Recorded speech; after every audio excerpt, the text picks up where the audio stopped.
Kalau gaji kamu masih pas-pasan, investasi pertama kamu bukan saham, bukan kripto, bahkan bukan emas. Dan ini yang sering bikin orang salah langkah dari awal.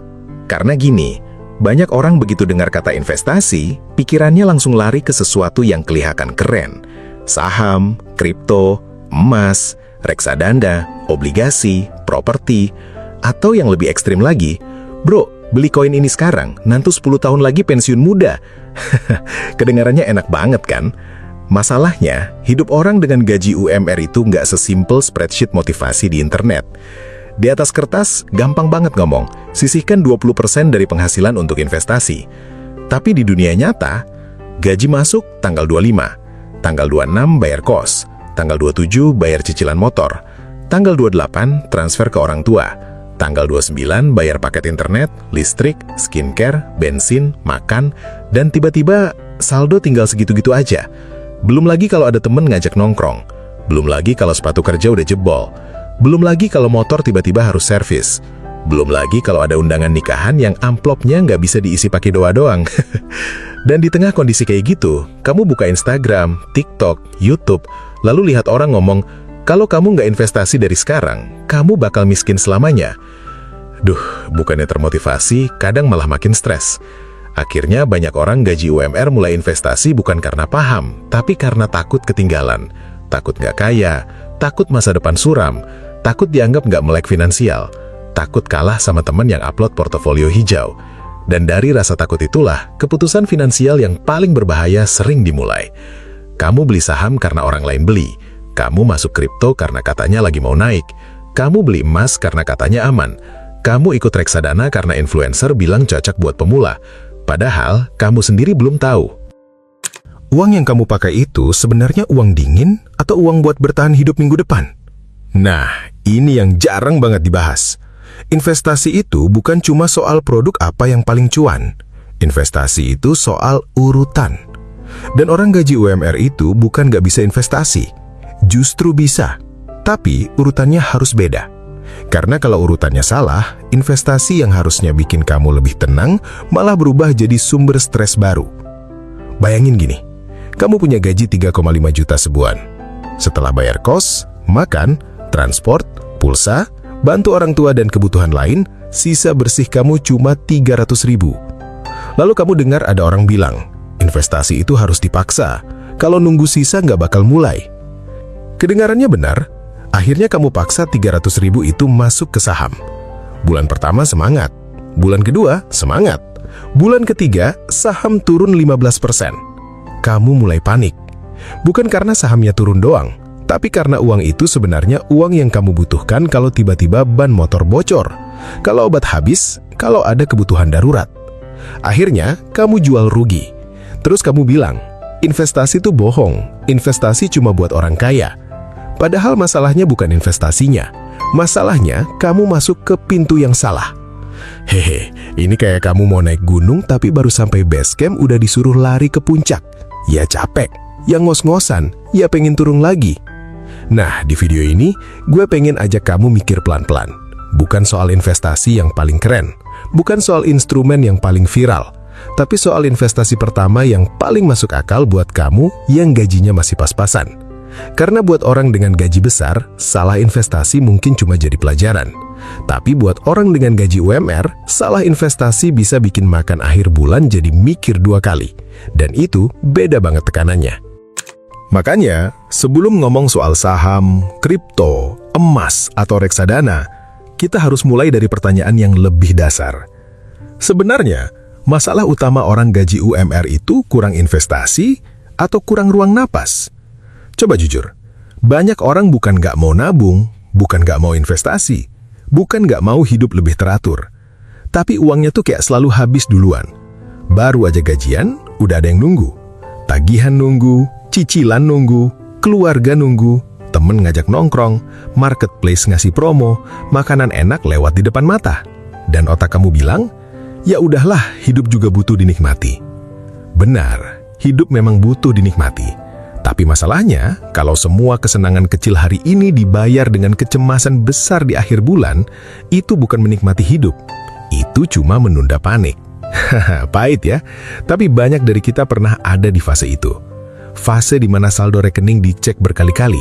Fase di mana sebelum beli makan, kamu mikir, kalau hari ini gua makan ini, besok cukup nggak ya? Fase di mana ada chat dari grup keluarga, terus jantung langsung deg-degan karena takut ada kebutuhan mendadak. Fase di mana gaji naik sedikit, tapi hidup juga ikut naik. Dulu makan 12.000 cukup, sekarang pengennya 25.000. Dulu kopi sachet nggak masalah, sekarang kalau belum ngopi 25.000, rasanya kerja nggak masuk. Dulu baju biasa aja, sekarang karena kerja di tempat yang kelihatan rapi, kamu merasa harus tampil lebih proper. Dan pelan-pelan, penghasilan naik sedikit, tapi bocornya juga makin banyak. Ini kenapa investasi pertama buat orang gaji UMR bukan langsung produk investasi. Investasi pertama adalah bikin sistem supaya uang kamu nggak kabur tanpa izin. Karena sebelum uang kamu bisa berkembang, uang itu harus bisa bertahan dulu. Ini sederhana, tapi banyak orang kelewat. Kita terlalu sibuk mikir, uang gue harus ditaruh di mana biar tumbuh. Tapi lupa nanya, uang gue selama ini bocornya kemana? Karena percuma kamu dapat return 10% setahun dari investasi. Kalau setiap bulan kamu bocor 500.000 buat hal-hal yang sebenarnya nggak kamu sadari. Langganan aplikasi yang jarang dipakai, ongkir kecil-kecil tapi sering, jajan impulsif karena stres, nongkrong yang awalnya cuma ikut sebentar, ujungnya keluar 150.000. Beli barang diskon bukan karena butuh, tapi karena takut kehabisan. Ini bukan soal pelit. Gue nggak sedang ngajarin kamu jadi orang yang nggak boleh senang-senang.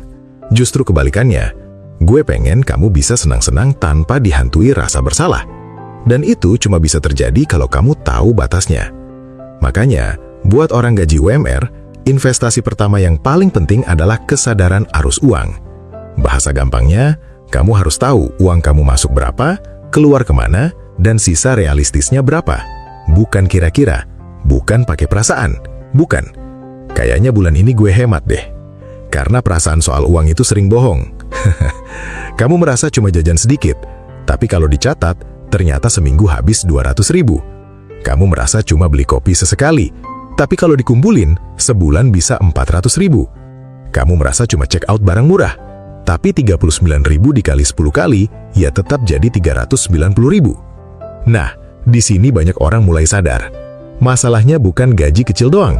Masalahnya adalah gaji kecil yang nggak punya arah. Uang masuk, langsung nyebar. Kayak air dituang ke ember bocor.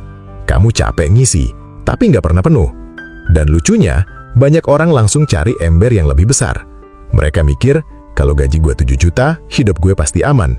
Belum tentu, karena kalau embernya masih bocor, air sebanyak apapun tetap habis.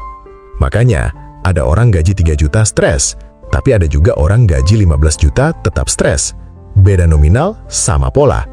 Uangnya naik, gaya hidup naik. Gaji naik, cicilan naik. Bonus naik, wishlist naik. Dan akhirnya, investasi tetap jadi wacana. Disinilah kamu perlu punya alat bantu. Bukan alat yang ribet, bukan aplikasi yang bikin kamu pusing isi kategori sampai 50 jenis. Tapi sistem sederhana buat melacak uang kamu.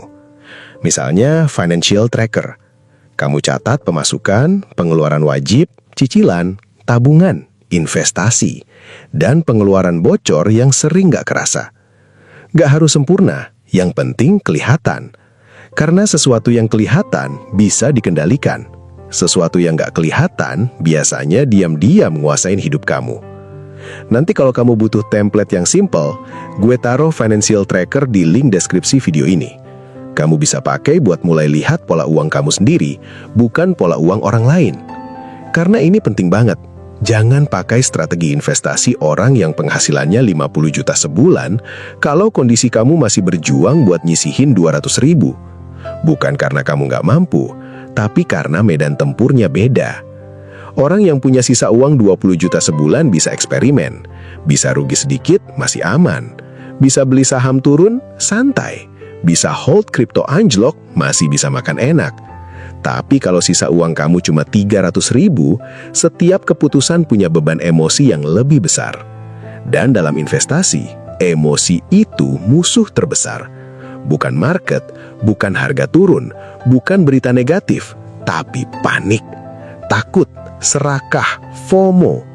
Dan semua itu makin kuat ketika uang yang kamu investasikan sebenarnya uang yang kamu belum siap kehilangan.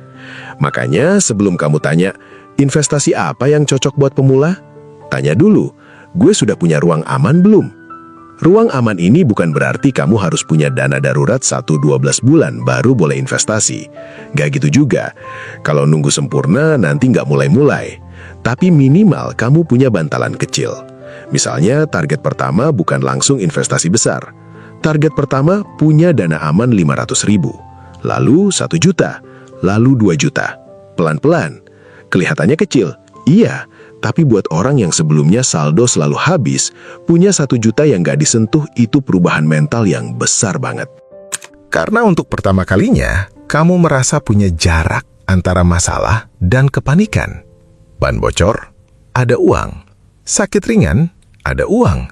Telat gajian, nggak langsung hancur. Ada kebutuhan mendadak, nggak langsung pinjam. Nah, rasa aman ini adalah fondasi investasi. Tanpa rasa aman, kamu akan susah jadi investor yang sabar. Karena setiap harga turun, kamu panik. Setiap butuh uang, kamu cairkan. Setiap lihat orang lain cuan, kamu pindah-pindah instrumen.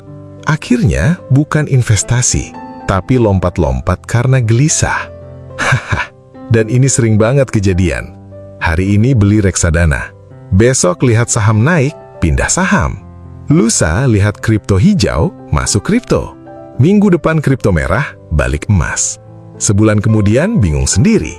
Kok uang gue nggak berkembang ya? Karena kamu bukan sedang membangun portofolio. Kamu sedang mengejar rasa aman dari luar. Padahal rasa aman finansial dimulai dari dalam sistem uang kamu sendiri. Jadi, kalau gaji kamu masih UMR, investasi pertama yang paling cocok itu ada 3 lapis. Lapis pertama, investasi ke kontrol uang. Ini tadi, kamu harus tahu uang kamu kemana. Karena tanpa kontrol, tambahan penghasilan pun bisa hilang. Lapis kedua, investasi ke dana aman. Bukan buat kaya, tapi buat nggak gampang jatuh. Karena orang yang nggak punya dana aman, itu sering dipaksa ambil keputusan mahal. Contohnya, motor rusak, nggak ada uang, akhirnya pakai pay later. HP rusak, nggak ada uang, akhirnya cicilan. Sakit, nggak ada uang, akhirnya pinjam teman. Ada kebutuhan keluarga, nggak ada uang, akhirnya ambil pinjol. Dan dari satu masalah kecil, muncul masalah baru. Bunganya, dendanya, tekanan mentalnya, rasa malu nagih diri sendiri, rasa takut ditagih orang lain. Makanya, dana aman itu bukan investasi yang kelihatan keren, tapi dia melindungi kamu dari keputusan finansial yang bisa menghancurkan bulan-bulan berikutnya. Dan lapis ketiga, ini yang sering dilupakan. Investasi ke kemampuan menghasilkan uang. Nah, ini menarik. Karena buat orang gaji UMR, return terbesar seringkali bukan dari saham, bukan dari emas, bukan dari kripto, tapi dari naiknya kapasitas diri. Coba bayangin, kamu punya sisa 200.000 sebulan. Kalau kamu masukin ke instrumen dengan return 10% setahun, dalam setahun kamu setor 2,4 juta. Returnnya mungkin sekitar ratusan ribu, itu bagus, tapi efeknya terbatas. Sekarang bayangin, kamu pakai sebagian uang, waktu, dan energi buat upgrade skill yang bikin gaji kamu naik dari 3,5 juta ke 5 juta. Selisihnya 1,5 juta per bulan. Setahun, 18 juta. Itu return yang jauh lebih besar. Tapi lucunya, banyak orang lebih semangat belajar chart kripto daripada belajar skill yang bisa menaikkan penghasilan. Kenapa? Karena investasi skill kelihatan lambat. Nggak ada grafik hijau, nggak ada sensasi cuan cepat, nggak bisa dipamerin. Kamu belajar Excel nggak ada yang tepuk tangan. Kamu belajar komunikasi nggak ada yang bilang keren. Kamu belajar jualan capek dulu. Kamu belajar bahasa Inggris malu dulu. Kamu belajar desain, edit video, digital marketing, data, admin, negosiasi, public speaking. Awalnya nggak seksi, tapi diam-diam itu bisa jadi pintu keluar dari gaji yang stagnan. Dan ini bagian yang jarang orang mau dengar. Kalau penghasilan kamu terlalu kecil, strategi hemat doang nggak akan cukup. Hemat itu penting, tapi ada batasnya. Kamu bisa hemat makan, hemat transport, hemat hiburan, hemat belanja. Tapi kamu nggak bisa menghemat diri sampai kaya kalau penghasilan kamu nggak pernah naik. Pada titik tertentu, kamu harus naik kelas dari sisi skill. Bukan buat gaya-gayaan, bukan biar bisa flexing, tapi biar kamu punya ruang lebih besar untuk bernapas. Karena investasi butuh uang dingin, dan uang dingin biasanya muncul dari dua hal, pengeluaran yang terkendali dan penghasilan yang bertumbuh. Kalau dua-duanya jalan, baru produk investasi mulai masuk akal. Nah, pertanyaannya, berarti orang gaji UMR nggak boleh beli saham, reksadana, emas, atau kripto? Boleh, tapi jangan jadikan itu langkah pertama kalau fondasinya belum ada. Anggap produk investasi itu seperti lantai 2. Sebelum bangun lantai 2, kamu butuh fondasi. Kalau fondasinya rapuh, makin tinggi bangunannya, makin bahaya. Dan yang sering terjadi, orang pemula langsung pengen lantai 2, 3, 4. Pengen passive income, pengen dividen, pengen capital gain, pengen pensiun muda, pengen uang bekerja untuk kita. Padahal uangnya sendiri belum sempat tinggal di rekening lebih dari seminggu. Ini bukan merendahkan, ini realita yang banyak dari kita alami. Gue pun percaya semua orang harus mulai dari titik yang jujur, bukan titik yang ideal. Karena nasihat finansial yang bagus, itu bukan yang paling keren, tapi yang bisa kamu jalankan dalam hidup kamu sekarang. Kalau kamu cuma bisa sisihkan 50.000 seminggu, mulai dari situ. Kalau kamu cuma bisa catat pengeluaran 5 menit sehari, mulai dari situ. Kalau kamu cuma bisa bangun dana aman 500.000 dulu, mulai dari situ. Kalau kamu cuma bisa beli reksadana 100.000 sambil belajar, mulai dari situ. Yang penting, kamu ngerti urutannya. Jangan sampai kamu investasi karena malu. Malu belum punya portfolio, malu belum punya emas, malu sama teman yang ngomongin dividen, malu sama konten orang yang bilang umur 25 harus punya 100 juta pertama. Padahal hidup orang beda-beda. Ada yang gajinya buat diri sendiri, ada yang gajinya harus bantu orang tua, ada yang masih bayar utang keluarga, ada yang kerja sambil kuliah, ada yang jadi sandwich generation, ada yang dari awal hidupnya memang gak punya privilege finansial. Jadi jangan bandingkan garis start kamu dengan highlight orang lain. Karena investasi yang sehat bukan dimulai dari rasa iri. Investasi yang sehat dimulai dari rasa sadar. Sadar posisi, sadar kemampuan, sadar risiko, sadar tujuan, dan sadar bahwa kamu nggak harus terlihat kaya untuk mulai membangun kekayaan. Kadang, langkah paling kaya justru kelihatan membosankan. Nggak check out barang yang nggak perlu. Nggak ikut nongkrong kalau memang budget sudah habis. Nggak maksa beli investasi yang nggak dipahami. Nggak pakai uang darurat buat ikut tren. Nggak gengsi bilang, gue skip dulu bulan ini. Simple, tapi berat. Karena musuh terbesar orang gaji UMR bukan cuma angka, tapi tekanan sosial. Teman kantor ngajak makan di tempat mahal. Keluarga nanya kapan sukses. Media sosial nunjukin hidup orang yang kelihatannya lebih cepat maju. Lingkungan bikin kamu merasa harus kelihatan mampu. Padahal kemampuan finansial yang asli itu sering gak terlihat. Orang yang benar-benar mulai rapi uangnya kadang gak kelihatan berubah dari luar. Dia masih naik motor yang sama, masih pakai tas yang sama, masih makan sederhana, masih jarang flexing. Tapi di belakang layar, dia mulai punya dana aman, mulai punya catatan uang, mulai nggak panik di tanggal tua, mulai bisa nolak ajakan yang nggak sesuai budget, mulai bisa investasi kecil tapi konsisten, mulai bisa belajar skill baru, dan pelan-pelan hidupnya bergeser. Bukan langsung kaya, tapi lebih tenang. Dan buat banyak orang, tenang itu sudah kemewahan. Nah, sekarang kita masuk ke bagian yang lebih praktis. Kalau kamu bergaji UMR dan baru mau mulai, kira-kira urutannya gimana? Pertama, selama 30 hari, jangan fokus dulu ke cuan. Fokus ke peta. Catat semua pengeluaran kamu. Semua. Makan, transport, cicilan, transfer keluarga, jajan, kopi, ongkir, langganan, donasi, parkir, hal kecil apapun. Kenapa harus semua? Karena kebocoran finansial sering sembunyi di transaksi kecil, bukan di pengeluaran besar. Kalau kos 1 juta, kamu sadar. Kalau cicilan motor 900.000, kamu sadar. Tapi kalau jajan 18.000, 23.000, 35.000, 12.000, kamu sering nggak merasa. Padahal kalau dikumpulin bisa jadi satu pos besar. Dan setelah 30 hari, kamu akan melihat sesuatu yang mungkin agak nyesek. Ternyata uang kamu bukan hilang. Uang kamu punya alamat. Cuma selama ini kamu nggak pernah baca alamatnya. Dari situ, kamu mulai pilah. Mana kebutuhan wajib, mana kebutuhan penting tapi bisa diatur. Mana keinginan yang boleh tetap ada, mana kebocoran yang harus dikurangi. Ingat, dikurangi, bukan dihilangkan semua. Karena kalau kamu bikin aturan terlalu ekstrim, biasanya cuma kuat seminggu.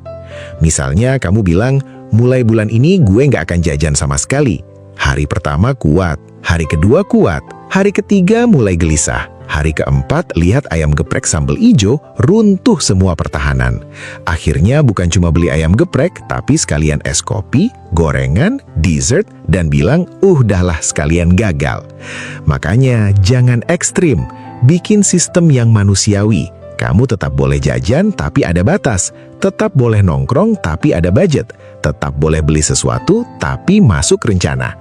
Karena tujuan mengatur uang bukan membuat hidup kamu kering, tujuannya adalah membuat hidup kamu nggak dikendalikan impuls. Kedua, setelah tahu pola uang, mulai bangun dana aman kecil. Jangan langsung mikir 6 bulan pengeluaran. Itu terlalu besar buat pemula dan bisa bikin malas mulai. Mulai dari angka yang terasa mungkin, 500.000, lalu 1 juta, lalu 3 juta. Taruh di tempat yang mudah diakses tapi nggak terlalu mudah diganggu. Jangan dicampur dengan rekening belanja harian, karena kalau dicampur, biasanya dana aman berubah jadi dana mumpung ada. Mumpung ada, beli baju. Mumpung ada, upgrade HP. Mumpung ada, check out. Mumpung ada, traktir. Tahu-tahu, hilang. Ketiga, mulai sisihkan uang kecil untuk belajar produk investasi. Bukan untuk kaya dulu, tapi untuk latihan. Ini penting, karena banyak orang nunggu punya uang besar baru belajar investasi. Padahal belajar investasi dengan uang kecil itu jauh lebih aman. Kamu bisa belajar cara beli reksadana, belajar apa itu resiko, belajar kenapa harga bisa naik turun, belajar bedanya emas, saham, reksadana pasar uang, pendapatan tetap, indeks, dan lain-lain. Belajar merasakan emosi saat portofolio merah, karena teori investasi itu gampang dipahami saat market hijau, tapi mental investor baru kelihatan saat market merah. Dan lebih baik kamu belajar panik dengan uang 100.000 daripada panik dengan uang 10 juta. Serius? Jadi untuk pemula bergaji UMR, produk investasi pertama yang relatif lebih masuk akal biasanya yang resikonya rendah dulu sambil belajar. Misalnya reksadana pasar uang untuk tujuan jangka pendek, atau emas untuk simpan nilai jangka lebih panjang. Tapi tetap, ini bukan rekomendasi buta. Kamu harus sesuaikan dengan tujuan, jangka waktu, resiko, dan kebutuhan kamu. Jangan beli karena orang lain bilang aman, karena kata aman itu relatif. Aman buat orang lain belum tentu aman buat kondisi kamu. Keempat, sisihkan budget upgrade skill. Ini sering diabaikan padahal bisa jadi paling berdampak. Nggak harus kursus mahal, bisa dari YouTube, bisa dari buku bekas, bisa dari kelas murah, bisa dari latihan mandiri, bisa dari minta tugas tambahan di kantor supaya skill kamu naik. Misalnya kamu kerja admin, belajar Excel lebih dalam bisa bikin nilai kamu naik. Kalau kamu kerja customer service, belajar komunikasi dan problem solving bisa bikin kamu dilirik. Kalau kamu kerja toko, belajar jualan online bisa jadi pintu sampingan. Kalau kamu suka desain, mulai bikin portofolio kecil. Kalau kamu suka nulis, belajar copywriting. Kalau kamu suka angka, belajar data dasar. Jangan remehkan skill kecil, karena kadang satu skill baru bisa membuka pekerjaan baru, freelance kecil, promosi jabatan, atau side income.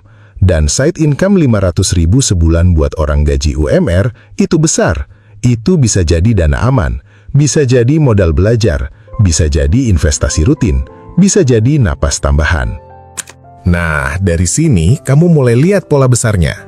Investasi pertama bukan soal beli apa. Investasi pertama adalah membangun mesin.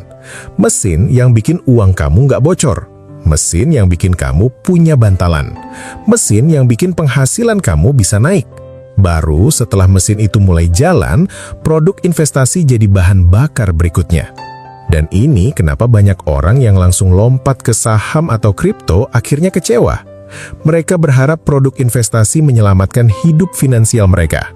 Padahal produk investasi itu memperbesar kondisi yang sudah ada. Kalau sistem uang kamu rapi, investasi bisa membantu mempercepat. Tapi kalau sistem uang kamu berantakan, investasi bisa bikin stresnya makin kelihatan. Kayak kaca pembesar, dia nggak menciptakan masalah, dia memperjelas masalah yang sudah ada. Kalau kamu gampang panik, market turun akan memperjelas itu. Kalau kamu belum punya dana aman, kebutuhan mendadak akan memaksa kamu jual aset. Kalau kamu FOMO, tren baru akan terus menarik uang kamu. Kalau kamu nggak punya tujuan, kamu akan bingung kapan beli, kapan jual, kapan tahan. Makanya, sebelum kamu tanya, gue harus investasi di mana? Coba tanya, uang ini tujuannya apa? Karena instrumen itu harus mengikuti tujuan. Kalau tujuan kamu buat dana darurat, jangan taruh di tempat yang naik turunnya ekstrim. Kalau tujuan kamu buat beli laptop 6 bulan lagi, jangan masuk instrumen yang risikonya tinggi. Kalau tujuan kamu buat pensiun 20 tahun lagi, baru kamu bisa bicara instrumen jangka panjang. Kalau tujuan kamu buat belajar, pakai nominal kecil dulu. Sederhana, tapi sering kebalik. Orang beli produknya dulu, tujuannya belakangan. Beli saham dulu, baru bingung buat apa. Beli emas dulu, baru bingung kapan jual. Beli kripto dulu, baru cari pembenaran. Padahal yang sehat itu tujuan dulu, strategi kemudian, produk terakhir. Dan buat kamu yang gajinya masih pas-pasan, ini justru bisa jadi keuntungan. Karena keterbatasan memaksa kamu lebih selektif. Kamu nggak bisa asal masuk. Kamu nggak bisa asal ikut tren. Kamu harus berpikir. Dan orang yang terbiasa berpikir sebelum mengeluarkan uang, lama-lama akan punya insting finansial yang lebih kuat. Tapi ada satu jebakan lagi yang harus kamu hati-hati. Jebakan merasa nanti aja kalau gaji sudah besar. Ini juga bahaya. Karena kalau kamu menunggu gaji besar baru belajar mengatur uang, biasanya saat gaji besar datang, kebiasaan lama ikut naik kelas. Dulu bocor 300.000, nanti bocor 3 juta. Dulu impulsif beli barang 50.000, nanti impulsif beli barang 500.000. Dulu cicilan kecil, nanti cicilan lebih besar. Jadi bukan nominalnya yang harus ditunggu, kebiasaannya harus dibentuk dari sekarang. Mulai kecil nggak masalah, karena yang kamu bangun bukan cuma saldo, yang kamu bangun adalah identitas. Identitas sebagai orang yang bisa mengendalikan uang. Identitas sebagai orang yang bisa menunda kesenangan. Identitas sebagai orang yang punya arah. Identitas sebagai orang yang nggak gampang ditarik tren. Dan identitas ini mahal. Karena saat penghasilan kamu naik nanti, kamu nggak kaget. Kamu sudah punya sistem. Kamu sudah tahu prioritas. Kamu sudah tahu cara membagi uang. Kamu sudah tahu bedanya butuh dan ingin. Kamu sudah tahu kapan harus bilang iya, kapan harus bilang enggak. Nah, di titik ini, mungkin kamu mulai mikir, oke, berarti gue harus catat uang, punya dana aman, upgrade skill, baru mulai investasi produk. Betul, tapi jangan bayangkan ini proses yang kaku. Ini bukan tangga yang harus selesai satu-satu 100%. Ini lebih kayak 3 kompor yang apinya kamu kecilkan atau besarkan sesuai kondisi. Bulan ini fokus dana aman. Bulan depan mulai belajar reksadana 100.000. Bulan berikutnya beli kelas skill murah. Bulan setelahnya rapikan pengeluaran. Yang penting arahnya benar.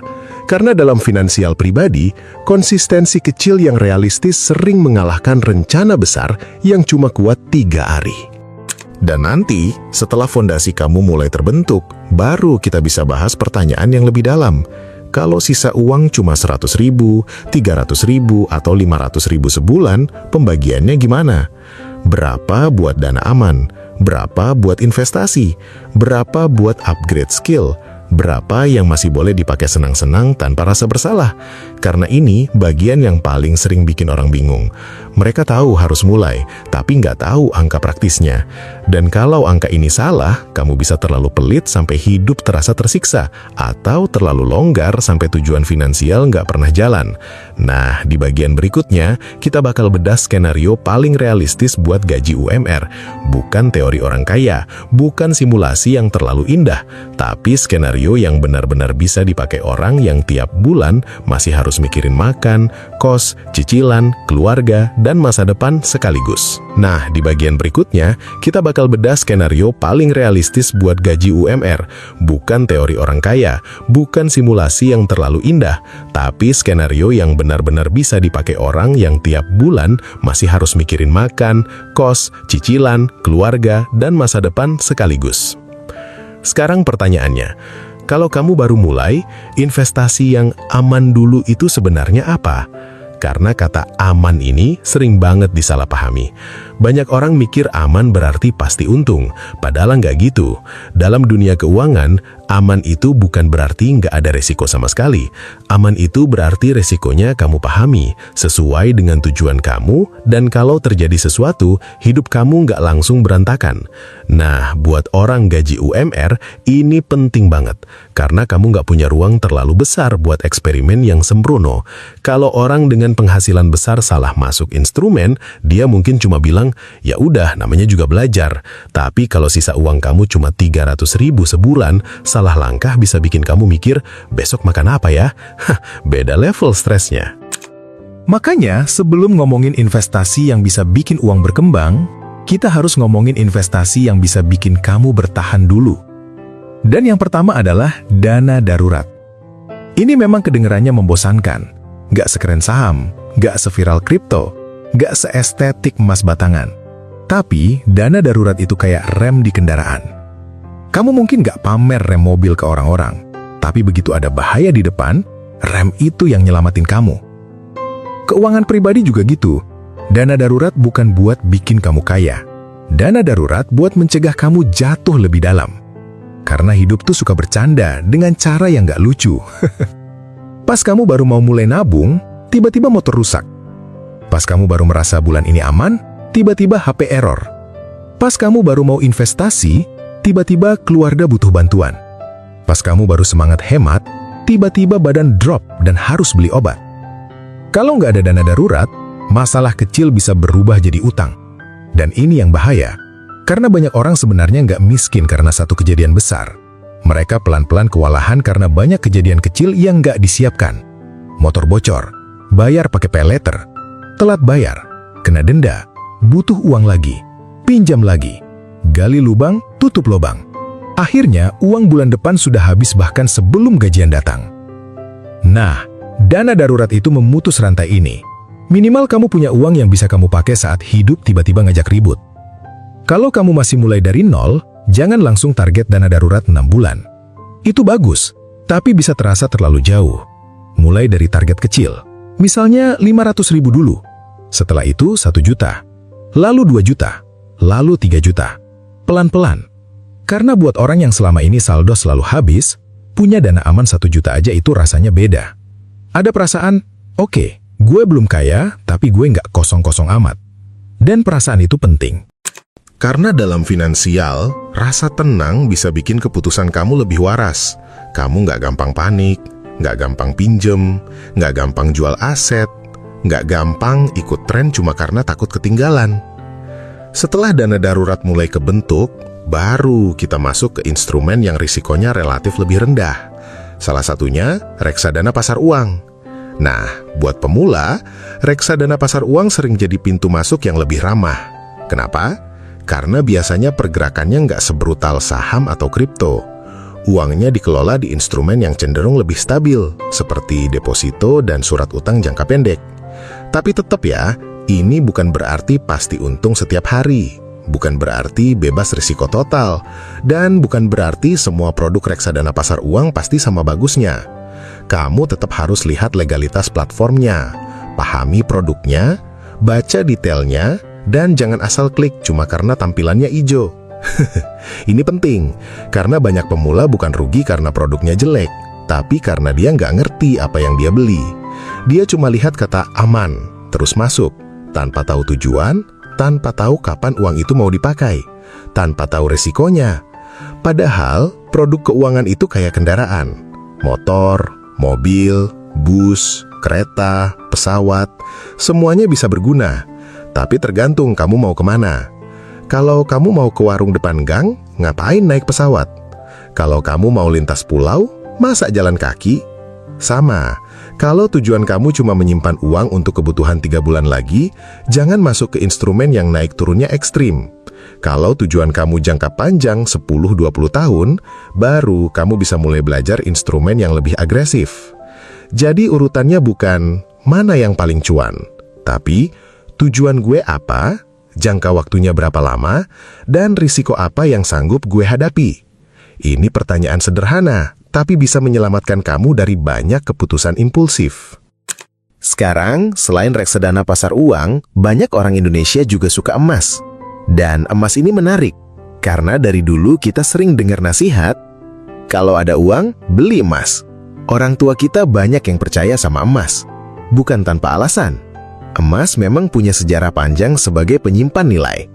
Tapi lagi-lagi, bukan berarti emas selalu cocok untuk semua kondisi. Kalau kamu beli emas hari ini lalu berharap bulan depan langsung untung besar, kamu bisa kecewa. Karena emas lebih cocok dipahami sebagai alat simpan nilai jangka panjang, bukan mesin cuan cepat. Emas itu bukan tombol kayak instan. Emas itu lebih kayak pagar. Dia membantu menjaga nilai dalam jangka panjang, terutama kalau kamu nggak ingin semua uangmu hanya diam dalam bentuk cash. Tapi ada hal yang harus kamu pahami. Harga beli dan harga jual emas biasanya berbeda. Ada spread. Jadi kalau kamu beli hari ini, lalu jual besok, bisa saja kamu belum untung. Makanya, emas lebih cocok kalau tujuannya jangka lebih panjang dan kamu nggak butuh uang itu dalam waktu dekat. Nah, dari sini kamu mulai bisa lihat. Dana darurat, reksadana pasar uang, emas, tiga-tiganya punya fungsi berbeda. Dana darurat untuk perlindungan, reksadana pasar uang untuk parkir uang jangka pendek dengan resiko relatif rendah, emas untuk simpan nilai jangka lebih panjang. Tapi jangan kebalik. Jangan uang darurat kamu semuanya dibelikan emas kalau kamu butuh akses cepat. Jangan uang buat bayar kos bulan depan dimasukin ke instrumen yang kamu belum pahami. Jangan uang buat makan minggu depan dipakai beli aset cuma karena kamu lihat konten orang bilang uang tidur itu rugi. Dengar ya, uang yang siap menyelamatkan kamu saat darurat itu bukan uang tidur. Itu uang jaga. Dan uang jaga itu penting.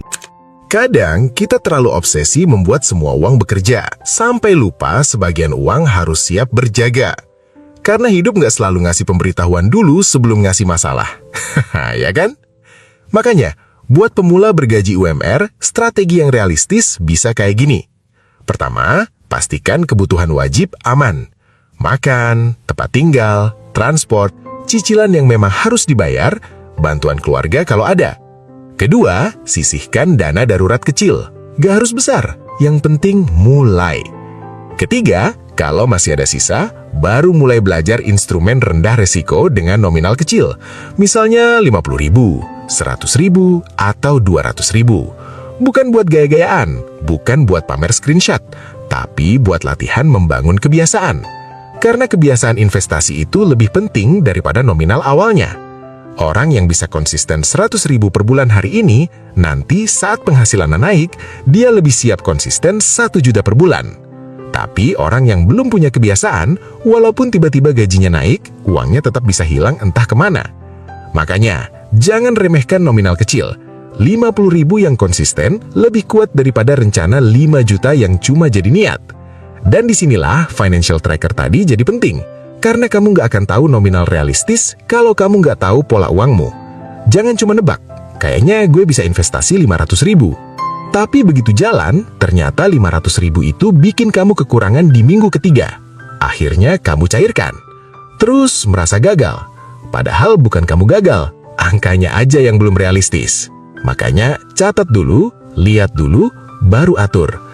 Kalau kamu butuh template yang simple, gue taruh financial tracker di link deskripsi. Pakai itu buat lihat uang kamu dengan jujur, bukan buat menghakimi diri sendiri. Karena tujuan mencatat uang bukan supaya kamu merasa buruk. Tujuannya supaya kamu punya kendali. Dan kendali itu awal dari perubahan. Sekarang gue mau kamu ingat satu kalimat ini. Investasi yang bagus bukan investasi yang bikin kamu kelihatan pintar, tapi investasi yang bisa kamu jalani tanpa menghancurkan hidup sehari-hari. Karena apa gunanya punya portfolio kalau tiap malam kamu susah tidur? Apa gunanya ikut instrumen viral kalau kamu tiap tanggal tua panik? Apa gunanya terlihat melek investasi kalau masih nggak tahu uang bocor kemana? Mulai dari yang sederhana, dana darurat dulu, pahami arus uang dulu, belajar instrumen rendah resiko dulu, naikkan skill pelan-pelan. Baru nanti, ketika fondasimu lebih kuat, kamu bisa mulai masuk ke pembahasan yang lebih luas. Saham, reksadana indeks, obligasi, strategi jangka panjang, diversifikasi, asset allocation. Tapi jangan lompat hanya karena orang lain sudah sampai sana. Kamu nggak terlambat, kamu cuma perlu mulai dari titik yang benar. Karena perjalanan finansial itu bukan lomba lari 100 meter, ini maraton. Dan dalam maraton, yang menang bukan yang paling kencang di awal, tapi yang bisa terus jalan tanpa tumbang di tengah jalan. Jadi kalau hari ini kamu baru bisa mulai dari catat pengeluaran, mulai. Kalau baru bisa kumpulin 10.000 sehari, mulai. Kalau baru bisa belajar reksadana 15 menit malam ini, mulai. Kalau baru bisa tahan diri untuk nggak check out barang yang nggak perlu, itu juga kemajuan. Jangan tunggu hidup sempurna baru mulai rapi. Justru hidup mulai membaik karena kamu pelan-pelan merapikannya. Dan siapa tahu, keputusan kecil yang kamu ambil bulan ini, yang kelihatannya nggak keren, nggak viral, nggak bisa dipamerin, justru jadi titik awal hidup finansial kamu berubah 3 tahun dari sekarang. Bukan langsung kaya, tapi lebih tenang, lebih sadar, lebih punya pilihan. Dan kadang punya pilihan itu adalah bentuk kekayaan yang paling terasa. Kalau video ini bikin kamu mikir, wah, ternyata investasi pertama gue bukan harus langsung saham atau kripto, coba tulis di komentar. Mulai dari fondasi. Gue pengen tahu, berapa banyak dari kita yang lagi sama-sama beresin fondasi keuangan dulu sebelum ngejar cuan. Jangan lupa like video ini kalau kamu merasa relate, share ke teman kamu yang gajinya sering habis duluan sebelum sempat nabung, dan subscribe channel ini supaya kamu nggak ketinggalan pembahasan finansial yang realistis buat kehidupan orang Indonesia. Dan kalau kamu mau mulai lihat uang kamu bocor kemana, financial trackernya ada di link deskripsi video ini. Kita ketemu lagi di video berikutnya. Ingat, jangan buru-buru terlihat kaya. Mulai dulu dari hidup yang lebih rapi, lebih tenang, dan lebih sadar.